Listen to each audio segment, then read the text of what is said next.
इस्लामकोट जी rural health centre अस्पताल में मौजूद आहियूं। ही अस्पताल खानगी इदारे हवाले थियण खां पोइ मसइलनि जे वर चढ़ी वई आहे। हिन वक़्तु अस्पताल में जेका से एनजीओज़ आहे IHS उन जे 32 मुलाज़िमनि खे 5 महीननि खां पघारूं न आहिनि थियूं। अस्पताल में मसइला वधी विया आहिनि। मथे जे सूर जी गोरी भी हिते मिले नथी। मरीज़ जेका दरबदर आहिनि, डॉक्टर आहिनि, पैरामेडिकल स्टाफ आहे, मुसलसल सरापा एहतजाज आहे। असां डॉक्टरनि अमले ऐं MS खां पुछंदासीं त हू छा चवनि था। अचो त ॻाल्हि ॿोल कयूं। एहतिजाजी मुहिम हले पई। IHS जे मुलाज़िमनि खे 5 महीननि खां जेको पघारूं कोन थियूं आहिनि।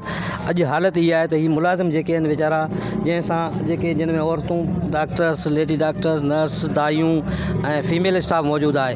फाका कशी वारी सूरत हाल अची वई आहे। ग़रीब आवाम अचे थी, उनखे इहो ख़बर कोन्हे त अस्पताल में छा कंहिंजे हवाले आहे, IHS जे हवाले आहे, सिंध गवर्नमेंट जे हवाले आहे, कंहिंजे हवाले आहे। हक़ीक़त में डॉक्टर अंडर हिकिड़ी बॉदरेशन में आहिनि, अंडर टेंशन आहिनि। छो जेकॾहिं रिसोर्सिस न हूंदा, दवा न हूंदी त मरीज़ त असां ते ई वीचारो कंदो न। असां ते हाणे डॉक्टर छा कंदो? हिकिड़ो डॉक्टर त सर्विस ॾींदो न। परे परे खां जेके मुख़्तलिफ़ ॻोठनि खां माइट पंहिंजे ॿारनि खे इलाज जे मशहूरी ॿुधी अचनि था, पर हिते दवाउनि जी मुकमल खोट आहे। उनजे करे दरबदर थियनि था ॾाढा।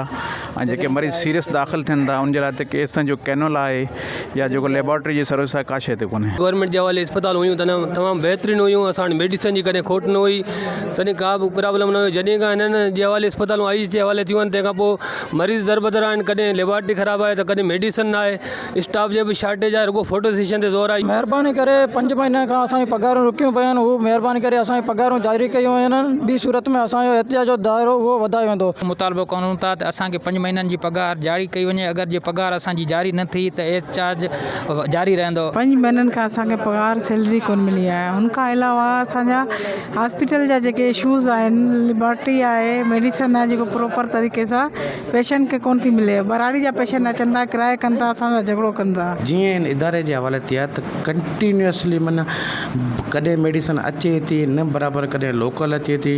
ऐं इवन माना ASV ARV जेको हूंदी आहे न, जेको बेस्ट माना लाइफ सेविंग ड्रग्स आहिनि, उन्हनि जी तमामु घणी शार्टेज आहे।